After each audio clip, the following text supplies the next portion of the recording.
towards Marianne. All right, so let's dive right in. Today we're talking about the transition to hybrid instruction at Bacich. So, una vez más, si necesita traducción o precisa traducao, usa el mundo abajo. Okay, so hopefully everyone's in there getting translation. And I'll remember to talk slowly so they can have time to translate. All right, so basically today, these are the topics we're going to discuss. Basically the schedule, which I think everyone's excited to talk about. I'll give you an overview and the fine points of the schedule and kind of how we got there. Wendy's going to talk about how we're going to do arrival and dismissal and also recess. Those things are kind of complicated and those are points that people are interested in. I'll spend a little time talking about instruction and what that will look like for the classroom teacher and for your student.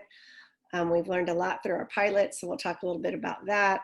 All these words that we're learning again, synchronous and asynchronous and simultaneous. We'll talk a little bit about each one of those and what you can expect with instruction during hybrid. And then we'll also talk about some of the safety protocols we have in place related to directionality on campus, our bathroom protocol, 6-foot distancing in and out of the classroom, our protective equipment that teachers and students will wear, and then at the end we'll have questions and answers. So I think it would be great. I did not disable the chat, and you're free to use it, but I think it would be better if, as you had questions, go ahead and put them in the Q&A, and Wendy will be watching those throughout. And if there's something that she can answer for you, she will. She'll also take a look at, for getting similar questions and those kind of things. And then at the end, we'll be able to hopefully answer as many questions as possible. We are going to stop at 7 o'clock to respect everyone's time. So I will get started. All right, so jump right into it. So I'll let you look at this while I talk a little bit.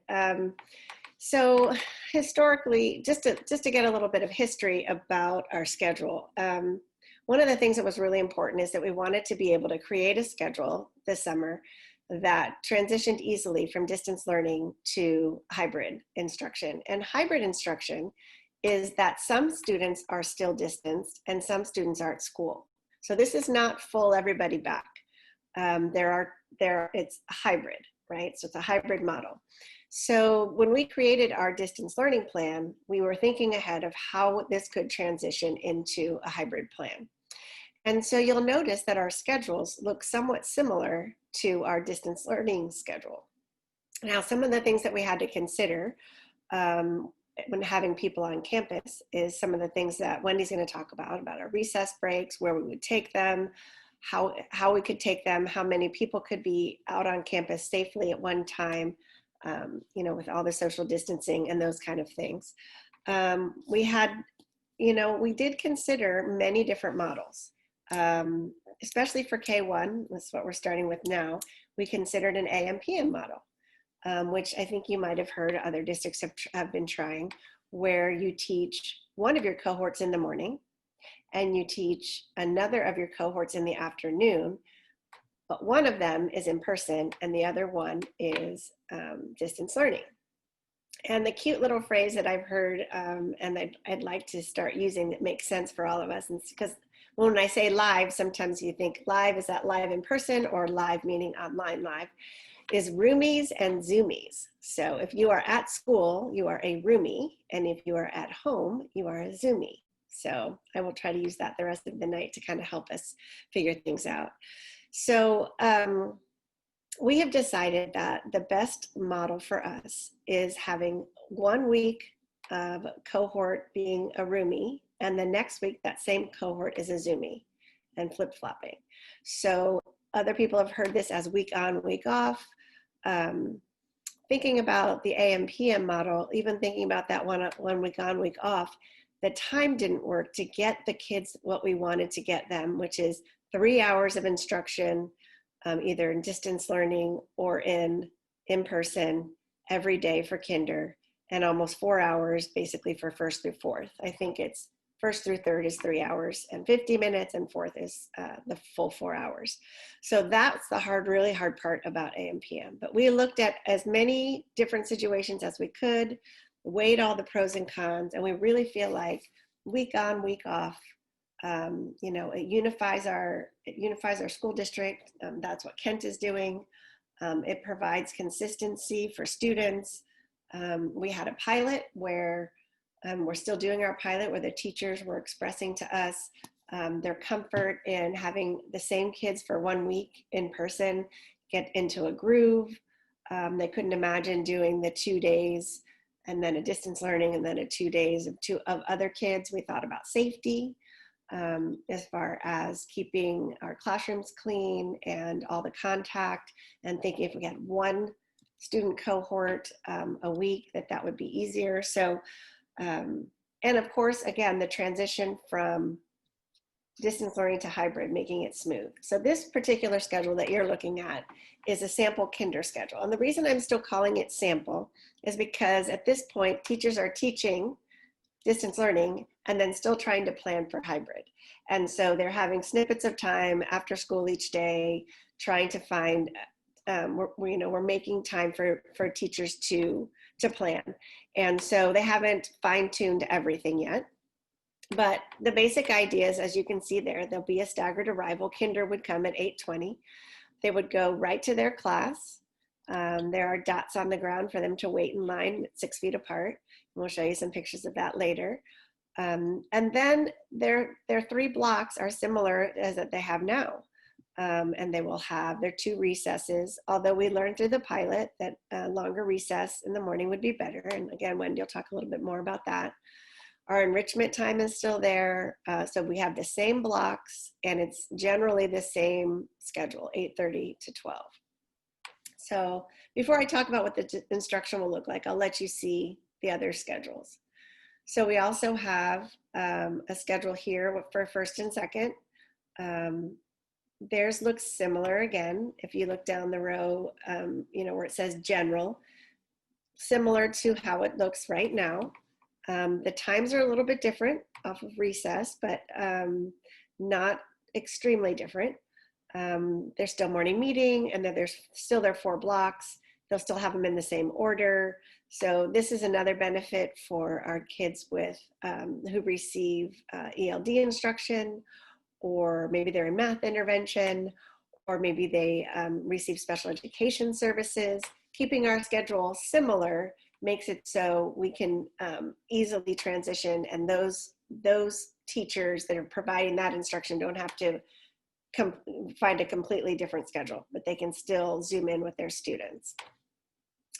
And then again, here's third and fourth, and we are still working on, like I said, some of the times, but the way to make it work out for third and fourth, there were some longer blocks because those kids can handle the longer amount of time. And so one of the things that I just wanted to address before I let Wendy talk more about recess and about break and about arrival and dismissal is about instruction. Mm-hmm. So one of the things that we learned through the pilot was a lot of practice of what would simultaneous instruction look like. And that means the students at home, the Zoomies, are on the Zoom while the students in the classroom are sitting there, and the teacher is teaching them both at the same time. And so we have practiced that and really worked on using our displays in our classroom.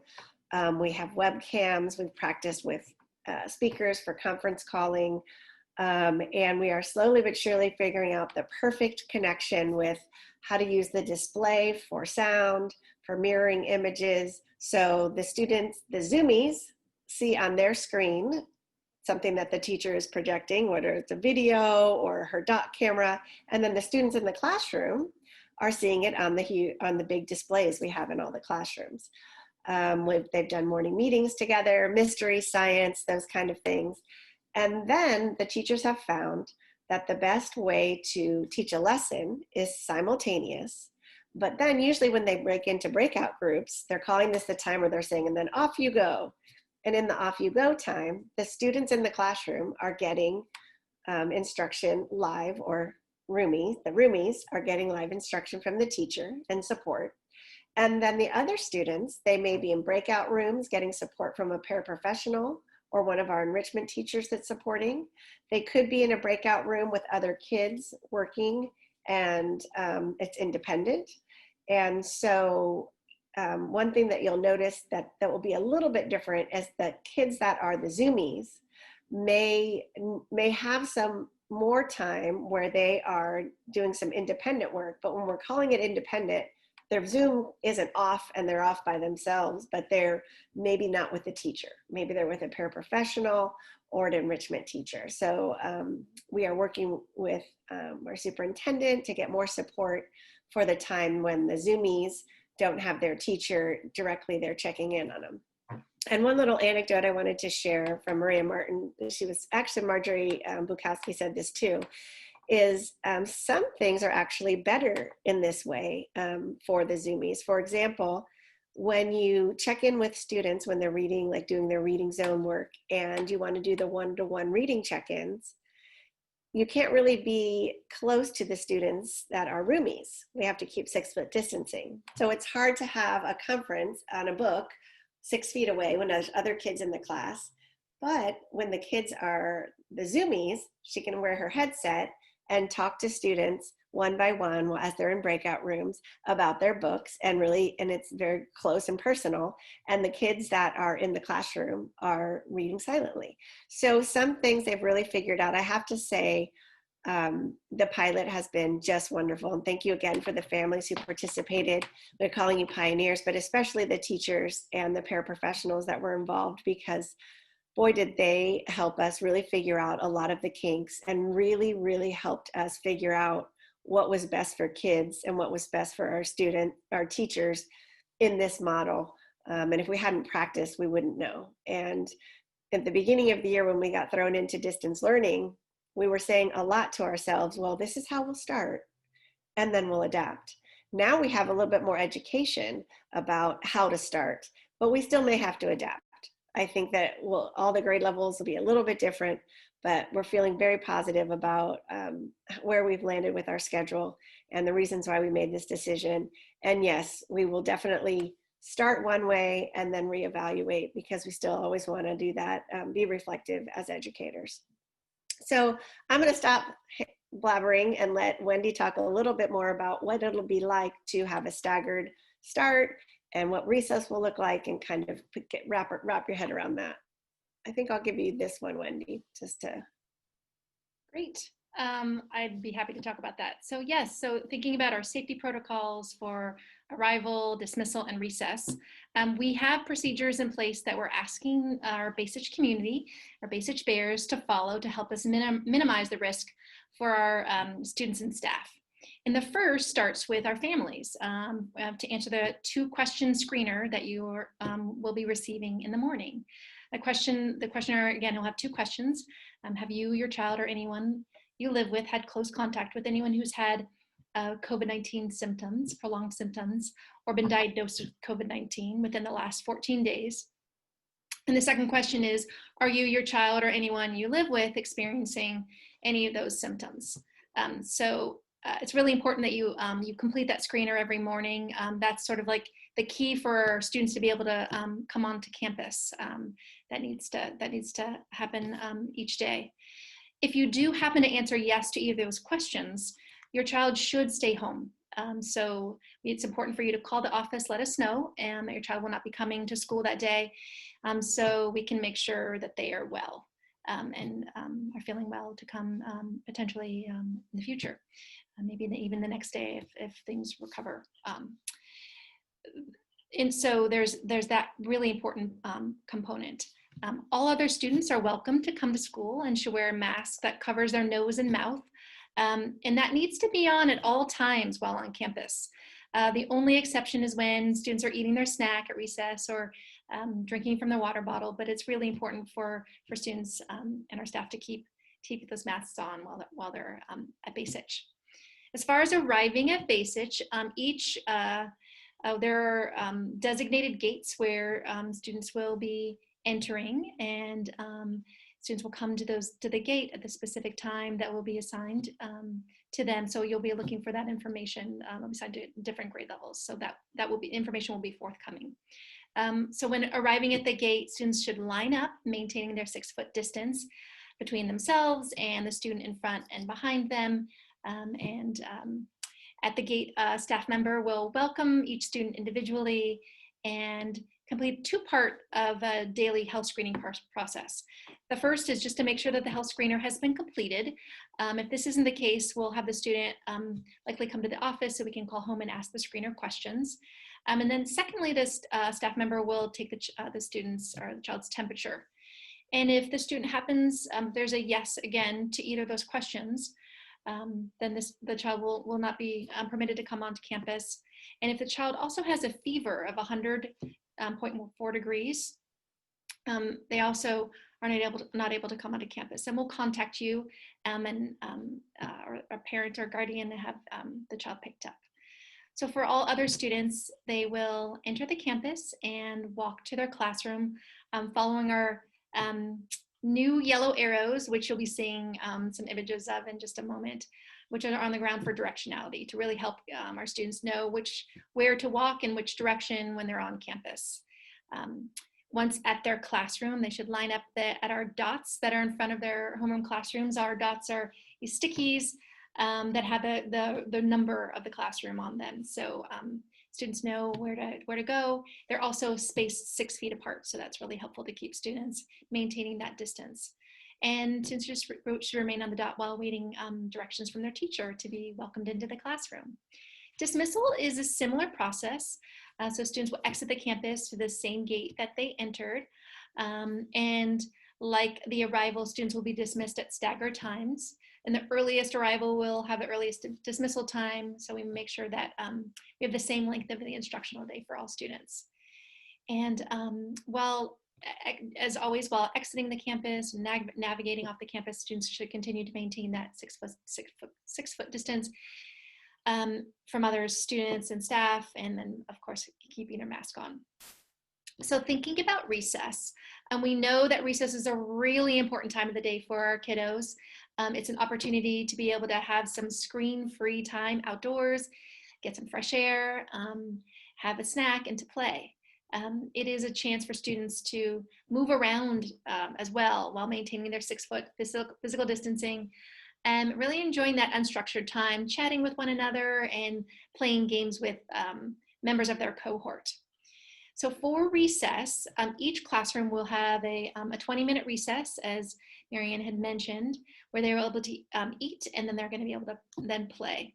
And we're grouping our recess blocks for, as you might have noticed, 1st and 2nd grades will have recess at the same time, 3rd and 4th grade will have recess and breaks at the same time, and kinder will have their own recess and break times. And to keep the cohorts stable and separate from one another, each cohort or classroom cohort will have a designated location to eat and then play. In some of these areas, it's a eat and play together. You're doing both at the same time. So for example, our creative play area zones where there's the stage and there are some and rocks and that are outside of the new building. Also the area near the maker space, that's an eat and play area for kids to be in, as well as sections of the blacktop. So we've divided the blacktop into thirds, and each of those is a zone. And in addition to those students who will have eat and play areas that are contiguous, they're eating and playing at the same location, a number of cohorts will eat at the tables in the lunch plaza and then play at a designated section of the field. And the locations for these recess locations will rotate each week. So we will ensure that there's a variety of activities in different places on the yard, in the playground area where kids can engage in across the year. Also, all cohorts will have a bag of play equipment that we're ordering different materials that they can use during recess, materials such as jump ropes or frisbees and a variety of balls, so that their cohort will have their own balls that they can use. They will be sanitized every day before it gets used again by the next day by the cohort. Also to note, the seating areas where students are sitting at recess, such as the tables and benches, those will also be sanitized between the times that different recess periods are taking place. And classroom cohorts will walk to and from their designated areas while maintaining that 6-foot distance between themselves, and following the arrows for directionality of movement in the walkways. And as Marian had mentioned, along with the 20-minute recess, there'll be a 10-minute break later on when students will have an opportunity to get outside, get some fresh air, have some time away again from the screen, and have a chance to have another snack.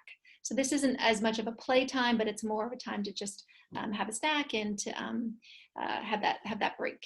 So those are the, that's a little bit about arrival, dismissal, and recess. That's awesome, Wendy. Thank you. So thorough. It gave me time to remember or to look at my notes and realize there's a couple things I didn't say. Sure. One of the things is we're talking a lot about cohorts, and that basically means we're dividing the class in half.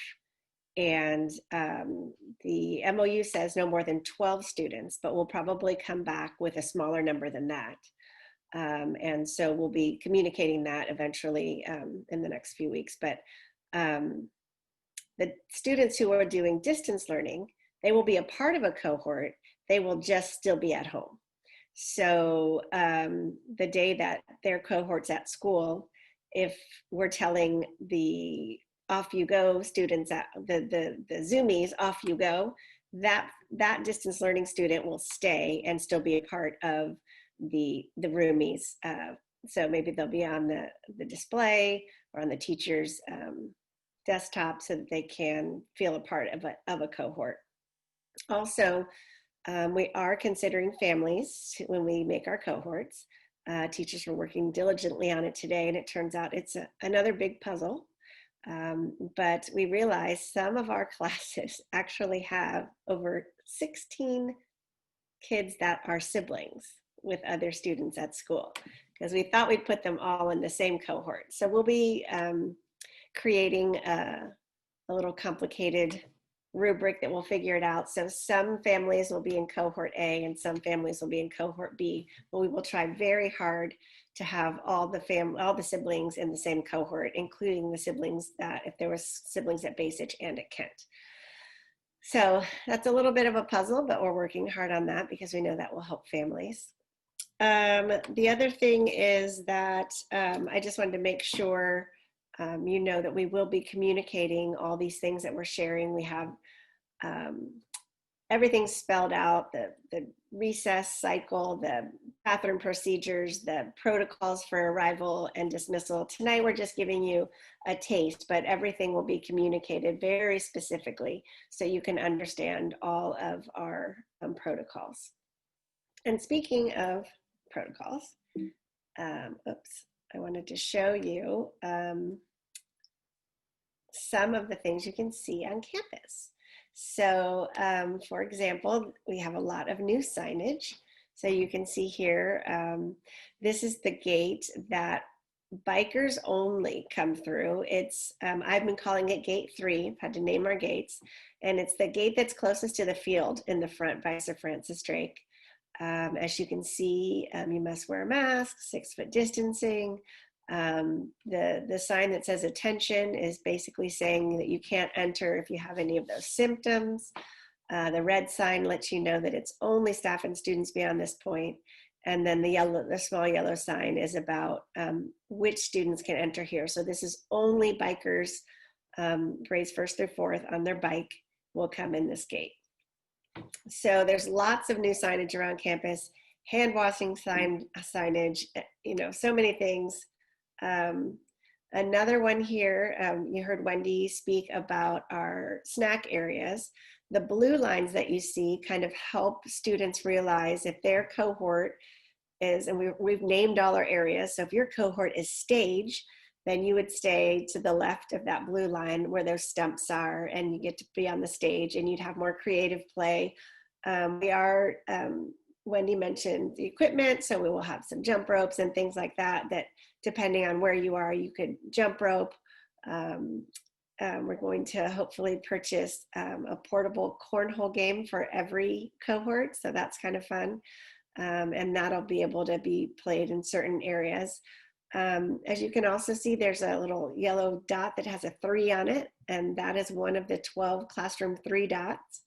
And then in the other area, you can see there's tables, and the tables have ribbons on them, and it shows kids where they can sit and be safely distanced.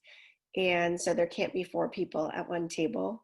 And then you also see the green dots, and they're around campus too, to tell kids where they can sit safely 6 feet apart. Also on this one, this is our directionality arrows, and I was a little bummed to be painting up our campus, but actually I think they kind of turned out a little bit cute. Looks like a roadway around our plaza. So the arrows are 6 feet apart, both vertically and horizontally, so that kids, when falling in line, they have to, single file. And then also the dotted line just kind of helps remind them to stay on the right, stay to the right. I think we'll be saying a lot of stay to the right, single file, stay to the right. And then just quickly, I want to talk about bathroom protocols. So as you can see there, the little sign that you see next to the bathroom sign says nobody is in the bathroom, and it has a little green go sign. And on the other side, it says somebody's in the bathroom, and it has a stop sign. We're only allowing 1 student in the bathroom at a time. There's hand sanitizer outside the bathroom. So you sanitize your hand, flip the sign, it's connected, it's on there with a magnet. You go in, go to the bathroom, wash your hands. There's a sign in the bathroom that reminds students how to wash their hands, all the steps, and that they should wash them for 20 seconds. And it reminds them that they could say their ABCs if they wanted, because that takes 20 seconds. And then when they come back out, they turn the sign around and they even hand sanitize one more time. You can see the green dots on the ground are there for waiting in line for the bathroom. And you happen to see the sink there, and there's a sign just about physical contact and distancing and masks and things like that. Our water fountains are turned off. However, the water bottle refills are still available. And then this fancy other picture that with the little mural there is a water fountain that Paul Miller, our head of facilities, turned our water fountain into a hand washing station. So we have an extra hand washing station outside. You can see there's a hands-free, so no touch soap dispenser, paper towels, and hand washing. So Paul's pretty cool. That was cool. Wendy, did you want to talk about the distancing and a little bit about the dots? Sure. Yes, so there are dots and arrows to really help our students maintain that 6-foot distancing, and we're expecting that both outside the classroom and of course inside the classroom. And we're really helping our students with maintaining that distance in the classroom with our furniture placement. So there's some different things you'll notice when you happen to, we'll have to include a slide of a classroom, maybe when we post this, we can. I feel bad. I didn't take a picture of inside, and I have them too. Yeah, it's okay. We can do that. So there is less furniture in the classroom, and that's in order to allow the physical distancing between students, as well as between our teachers and the teacher and the students in the space. So there are a limited number of desks in the room, and they're all spaced 6 feet apart from each other with tape on the carpet to indicate exactly where the desks need to remain to maintain this distancing. And all the desks are facing forward, which allows our students to face in the same direction where they will work during their instructional blocks to maintain the safety protocols in the room. And at the front of the room, there's a teacher's desk or work area, and that's where the teacher will station him or herself while teaching during the day. There is opportunity for the teachers to travel around the perimeter of the room, but really that home base is at the teacher kind of work area or desk. And then again, it's important for him or her to maintain that 6-foot distancing when working with the roomies in the classroom. As Marianne mentioned, the technology in our classrooms just really instrumental for maintaining that, or for facilitating that simultaneous in-person learning and distance learning. So the large display it's really been a godsend. It's really been helpful, and the speaker to really help project the sound of the room, and other tools like webcams and the things that Andrew Korf, our technology director, been so helpful in acquiring for us. There's also other safety equipment in our rooms, such as each room will have a plexiglass barrier to provide more protection for when a teacher is working with, say, an individual student at the table. And we're also looking forward to having all of our classrooms having standalone air purifiers to help improve air quality and address the ventilation. And in addition, each classroom has a box of essential protective equipment. It contains extra masks for students, cloth masks and paper masks, so a couple varieties, some gloves, a humanity face shield, which is the shield with sort of the cloth shroud around that to add more protection, extra hand sanitizer, disinfecting spray, and each room has touchless hand sanitizer at the entrance to the classroom and touchless soap dispensers adjacent to all sinks. And something that you wouldn't be able to see if you were looking at a picture of the classroom, but that is certainly the case, is increased sanitization and disinfecting of the rooms that our custodial staff is doing, taking place every afternoon or evening, and really with particular attention to those high touch areas that students are touching and using throughout the day. So we make sure it's really fresh and ready for the next day. So with those safety measures reviewed, I'll hand it back to you, Marianne. Yeah, that was perfect, Wendy. And as you're talking, it just reminded me, I feel like we're like opening Bacich Elementary 2.0, because I really truly feel like it's opening a new school. This is all the work that has been done by so many people. And thank you for mentioning Andrew. We talked about Paul, our custodial staff at Hanye and Jesus. I mean, everyone has been working so hard to put all these safety protocols in place. And today I, at the end of the day, did a walkthrough with some folks from our union, and they had kind of a punch list trying to check off all the things that Wendy was saying that are in the classroom, the distance between the desks and the hand sanitizer and all the EPE. And so it's just been a lot of work. And, but we want to find a way to make sure that we can bring our kids back as safely as possible. So with that, maybe I will stop sharing so we can ask questions, or answer questions, I should say. And let's see, what should we start with, Wendy? Should we start with the chat or the questions in the Q&A? There's quite a few in the Q&A, so maybe we could start there. Okay, perfect. Okay. So the first question is, will students have the same teacher they have now? Oh, that's a good question. So like 99.9% yes. I always get nervous when I say an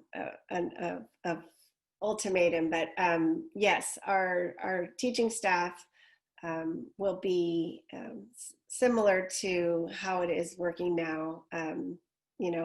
As you saw, our hybrid schedule is similar to our distance learning schedule. So if a teacher has some medical issues that wouldn't allow them to return to school, we may have to move some things around. But at this point, since we do have distance learning, we can still use those teachers in that way. So I think it's a really small chance that you will not have your current teacher. Good. Another question was about siblings. You spoke to this a bit, but will siblings in different grades be on the same roomie/Zoomie schedule? Yes, that is our default. So that is what we'd like to do. We worked hard on it today. Another thank you to Lynn in our office she was working very hard, helping the teachers have every important detail about every student so that they could do a good job in trying to divide the cohorts up. But definitely we want families together on the same roomie-Zoomie schedule. So that is our goal. And so if you know that, and that's our default, please let us know if for some reason you don't want your child together in the same, because that would be something different that we're planning. Mm-hmm. And I just have to say, the teachers their job is incredibly hard right now because they're doing their distance learning, and now they have this hybrid instruction out there in the future, and so they are working incredibly hard, and I just want to take the opportunity to thank them too. They're the stars of the show, and I really appreciate all the work that they've been doing. It's really incredible what they're doing, and then planning ahead with what's coming next. It's been extraordinary. Yes. So there's a question about our teachers who co-teach. So the joint teachers like Ms. Walsh and Ms. Zerzan, will they just teach their single class? So like, how does the hybrid model work for those double classrooms?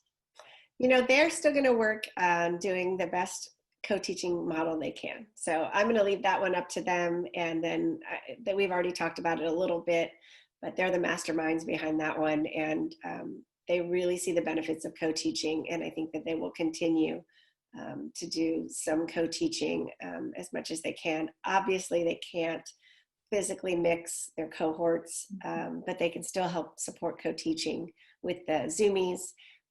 And so I'm sure you'll see an exciting model coming from them. Yeah, you can count on it. Here's a good question. If a student is a roomie and they have exposure but are well, are they able to participate as a Zoomie? Yes, most definitely. Yeah, we have a lot of kids that are asymptomatic. They might have COVID, and we've heard it over and over again in the news that you can have COVID but not have symptoms, which obviously you're still contagious if you've been identified as having a positive COVID test, but you could still, if you're feeling well, you can still participate from home. So that's kind of a nice thing with the hybrid model. Exactly. Interesting. There were other bike questions at the Kent principal chat, and there's a bike question here, and you answered it. Can the kids bike to school? Most definitely. Yes, we have actually, if you come from the McAllister side, we will have an entrance for you at gate E for you to enter with your bike. And if you come from the Sir Francis Drake side, you'll enter gate 3. And then the bike racks will be right there. And then there's directionality for you to get to class.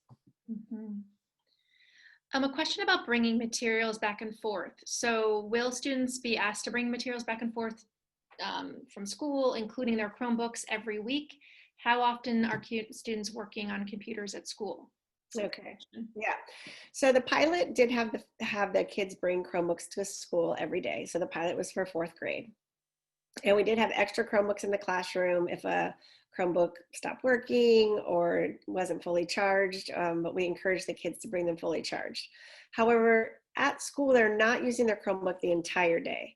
One of the things that's nice is when they're zoomed in, when they're a roomie, but they're using their Chromebook, the kids at home can see them, see their face in a square. And so the teachers have found that when there's simultaneous instruction and full conversations going on, that they like that. However, just the other day, Ms. Bukowski said to me, you know what, today none of my roomies did not get on the computer once because she could use the display to show the kids at home or to show what she needed to do. And so there was still simultaneous instruction, but she didn't have them log on their computers. The littles from K2, not every K2 student even has an iPad from school. We loaned those out for those who didn't have something at home. So those will just stay at home, and we will have iPads in each K2 classroom if a student needed to zoom into an ELD instruction while they were a roomie, or get some special education support. And if a student who has a district iPad needs it at school and brings it back and forth every day, that would be fine also. As far as other materials go, we've left it up to the teachers. Some things can stay in the classroom all week, no problem. So that was another bonus for week on, week off, was that you come Monday, you bring all your materials, but then many of those materials can stay in their cubby, or we have drawers that go under their desks, and then each kid can have an individual one, so no one will be touching their same materials. There might be other things that go home back and forth each day. So kind of similar to how it is when we're in the old-fashioned school that we used to have. Here's a question about drop off and pickup. What if you have two kids in two different grades? We have a first grader and we have a second grader. How does that work? So you can pick a time, pick a staggered time. And it especially means with kinder, the kinder drop off is only in the back. And so if you had a kindergartner and a third grader, you can bring them at the kinder time, and the third grader can come in. It's gate B. So gate A will be for the kinder, and then all the other kids that are dropped off with their kinder siblings can come in the other gate. You don't have to come both gates. The staggered starts and arrival are all just to spread it out, and we have all those different gates. But we did take into consideration the fact that you may not be able to come in your designated gate, and that's fine. Mm-hmm. So here's the $100,000 question. Maybe it's $1 million question now. When does the hybrid model begin? I knew it. I was going to guess. So I think I mentioned earlier today we had we did a walkthrough, and they did this also at Kent. And looking at all the things that we said we would do to make school safe, that was in our memorandum of understanding with our teachers union. And so tomorrow we have a negotiations meeting. And so I'm assuming that because negotiations have been very positive, it's been very nice in this district working with the teachers union and the rest of the administration. And so I think we'll have an announcement hopefully after our negotiations tomorrow of a date when we'll start, at least with smaller cohorts coming back to school. Great. Adding on to that, a question was, when will the cohort information be available to parents? They're asking about when is the start date, but also when might the information be available?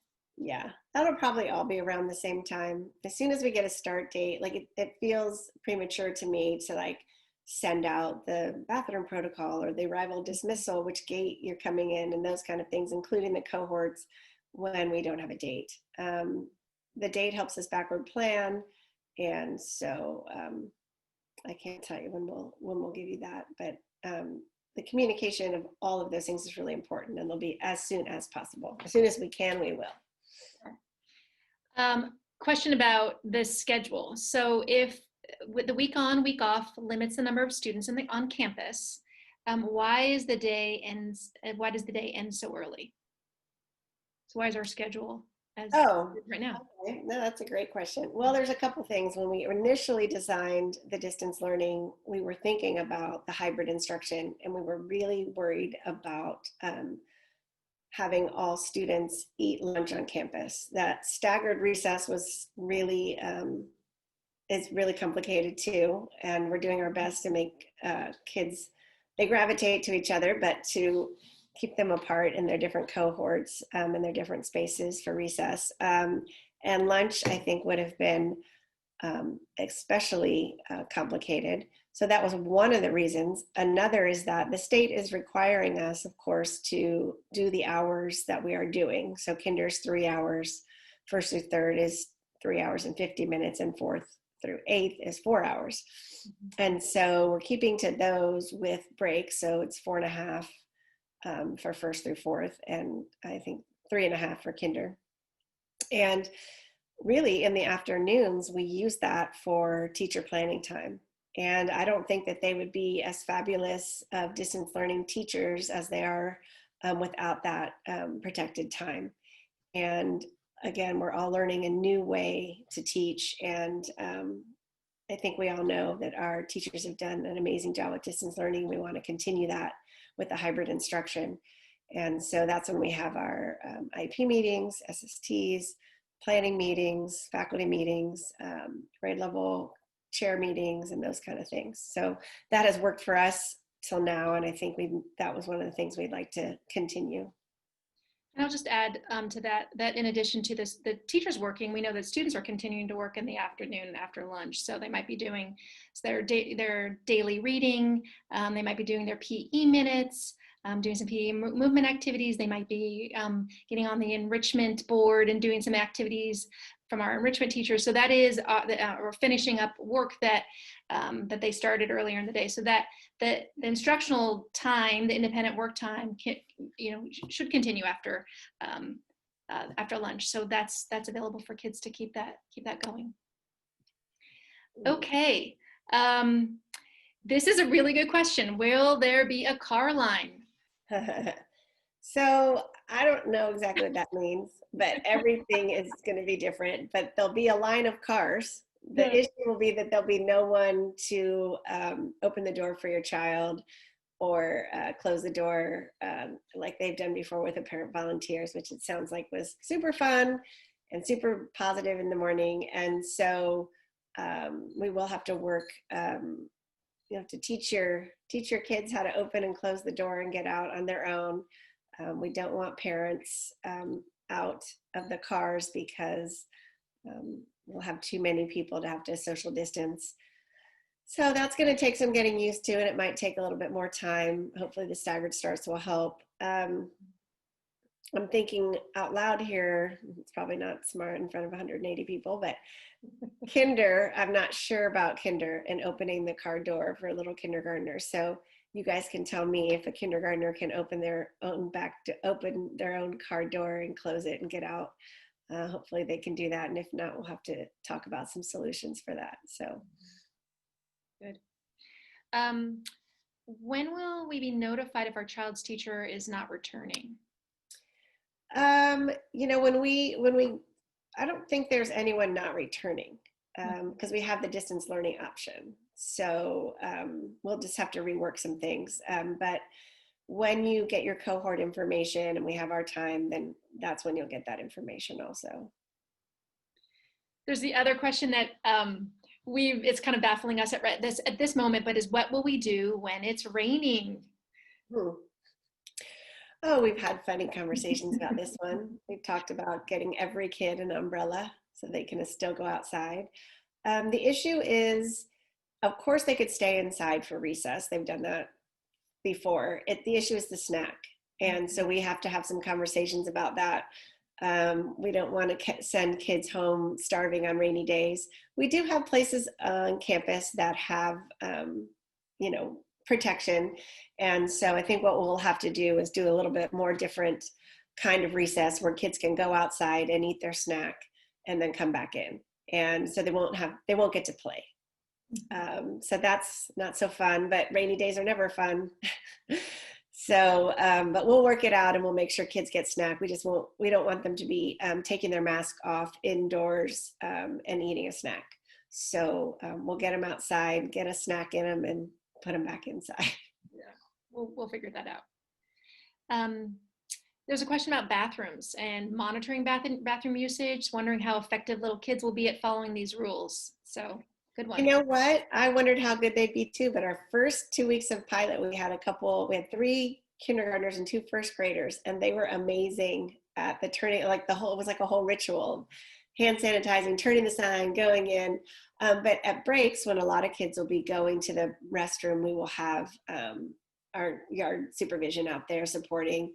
The way that the 4th grade pilot really worked it is they walked them out. They showed them the dots on the ground. They had them practice. They talked about it, and they reinforced, it's like anything. It's like starting the school year at the beginning of the year. Teachers spend the first few weeks of school going over all the routines, where we line up, how we line up, how do we go to recess, all those things. So the bathroom protocol will just be another one of those things where we're training students how to do it. I was really impressed too with our youngest students being able to remember to sanitize our hands, flip the sign, go inside, wash their hands on their way out and flip the sign again. It was pretty amazing. Very cute. Yeah. Really cute. Here's a technical question. Will roomies be able to take photos of their work to discuss it with their teacher because they need to maintain the 6-foot distance? Have you explored screen sharing? Oh, like in the roomies? Mm-hmm. So there's a safety measure that a contact is sustained time next to someone. So the teacher has, I've seen where the students having a problem with their computer, and instead of the teacher going next to them and getting all close and helping them, they're 4 or 5 feet away, and the student hands them the computer, and then the teacher holds it, shows them, gives it back. So there are ways to, I mean, you can exchange the materials. We have hand sanitizer right in class. So if a student wanted to turn something in, they could hand it to the teacher, and that would be fine. And just taking care of all the contacts and how often a teacher is within a 6-foot distance and how long. So no sustained time within the 6 feet, and not all day long where they keep getting close to students, but they can do some of those things. But that's a great idea, so thank you for that. Maybe that's something that we could explore. Yeah, we're having fun with technology. Yeah, good suggestion. So there's a question about the plexiglass dividers.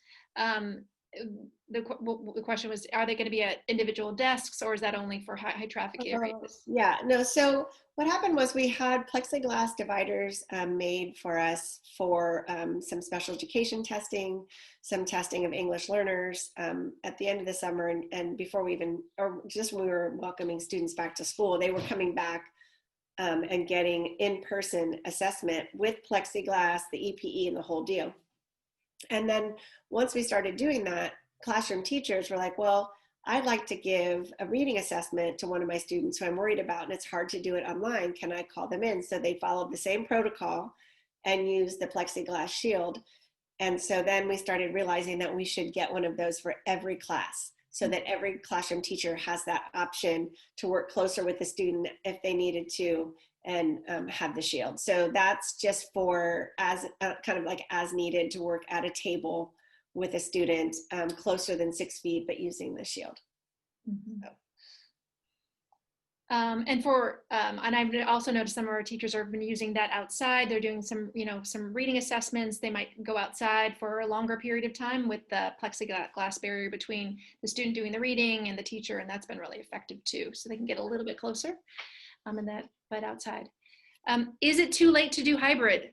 So I just texted her. I just wrote that one back. Oh, you did? Okay. It is not too late. You can, but it would be great if you told me ASAP. So send me an email. Also share it with your child's teacher. And so we can include you when we're making the cohorts and those kind of things. I believe we decided, I'm so sorry, at trimester, people can make new decisions again. Mm-hmm. So if you stay home for distance learning right now for safety reasons, but then your situation changes, that you would be able to switch and go to hybrid at the next trimester. So I'm noticing we have 3 minutes till 7, and I know that Pilar and Selma need to go to their next meeting. They're translating for another meeting after this. So maybe we take 1 or 2 more questions. Yeah, and I guess all of this is saved. Hopefully the Q&A is saved, because there's a lot of questions in the Q&A.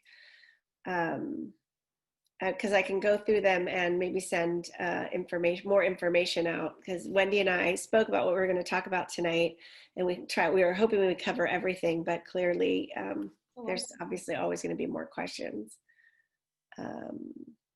So yeah, which one do you want to take, Wendy? You've been looking at them. I just have kind of been going from the top to the bottom. So the question about substitute teachers. So if a teacher is out, are there substitute resources available if a teacher is not unable to teach? Yeah, we do have a small list of substitute teachers. I think Kent has already tried that, so that's kind of exciting. They were the guinea pigs. And just recently learned that what we do is we have like a special ghost Gmail account that works for substitutes, and then we can we can create a Zoom for them so that they can Zoom in with the Zoomies, and then also be there with our roomies. And so we really need substitutes that can do those things. And we have used our own staff quite a bit for short periods of time. Our enrichment teachers have just been fabulous with the support that they're providing each grade level. And they've also done a lot of substitute teaching. I know Celeste Perez taught for an hour in the beginning of the pilot, the first day when Maria Martin was teaching her kids, her roomies, the safety protocols. So Celeste taught the Zoomies. So things like that. So we do have different ways that we can also cover it with the folks we have on campus. So I guess the short answer is yes. I just gave you the long answer. I think So with that long answer, maybe we should conclude. So yes. wrap up for. So thank you so much, and thank you for all the questions. Thank you, Pilar and Selma, for translating. I know you guys have to go to another one, so you guys can take off. And thank you.